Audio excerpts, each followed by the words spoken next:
बैठ गए तब कहीं न जानी कानी का वही पावत है। जब देखा तब वही घेरे रहा था। हमको लागत है दाल में कुछ काला बा। बगल के वाली इसका चुप रहा तू, दाल में नहीं काला बा, पूरी दरिये काली बा। अभी हम का होए लाग झगड़ा दी बरे जेका पूछा जहाँ पूछा साथे पूछा न व्यवहार गड़बड़ होत है। मान लो माइक हो गया दुल्हन बबुओ को ले जाए और हम का तो सुना रहे।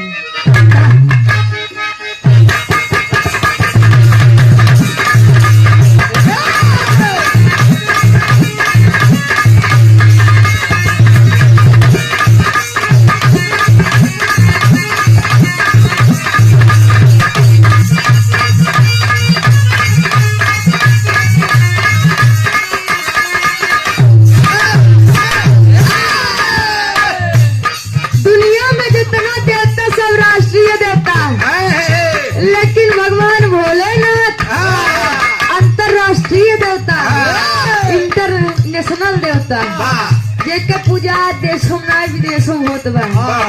नान नान गलेलो जय महाकाल। कब ये जाना थे महाकाल, जाना था माई गिरिजा जी के बियाह भगवान भोलेनाथ से होइया। पहले के इतना बियाह हो काका बिना अगुआ खोते नहीं रहा। अगुआ ये सगुआई करावे, दुल्हन घरे आ जाए तबो दुल्हा के न देखे रहा। दुल्हा गवा घरे में महतरिया कैसे माई रे, अरे देखा चोर आई बा।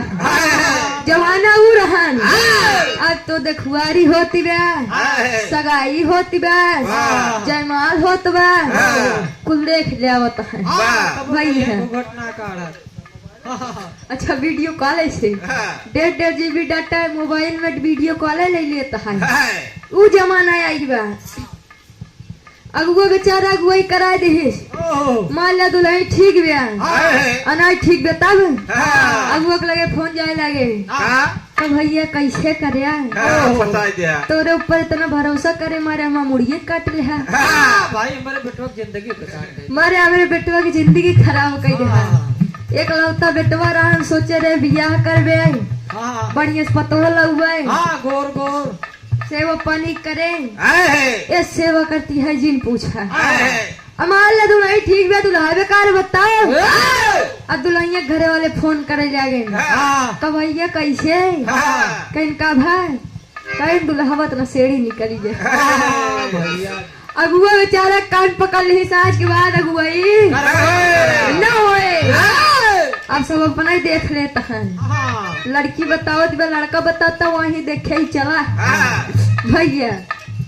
यार जब माई गिरजा जी का बियाह हो गया, सहेलिया इसका हो गिर जा ये नहीं बोला तो कोई नहीं मिले और क्यों ना रहा कहने मतलब कहीं जो कहा चाहते तनी अपने दिमाग में ढंग से सुनो। कैसे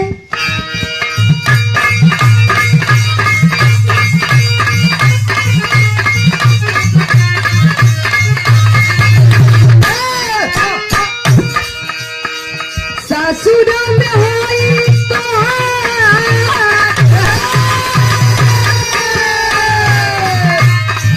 सासुरा में होई तो बहुत लुगाती माती के दिया।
कहीं किचो पर देखा में का वहाँ कहा में का वहाँ कहा तीनों लोग के स्वामी यहाँ देख ले तो रहा घर नहीं भी कहीं मतलब कहीं सुना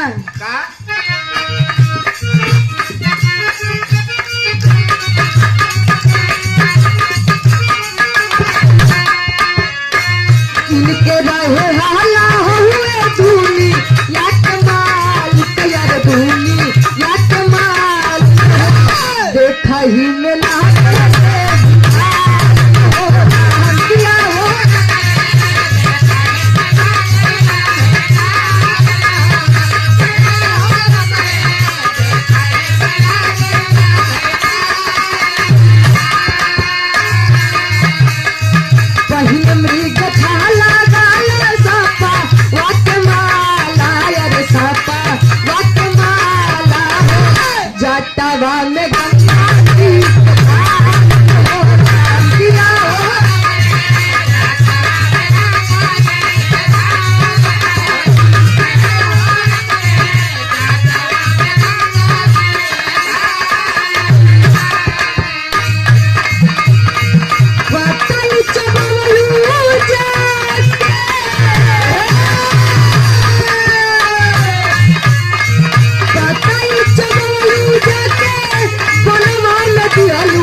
माई के वंदना हो गया बाबू के वंदना हो गया प्रसाद बांट दे।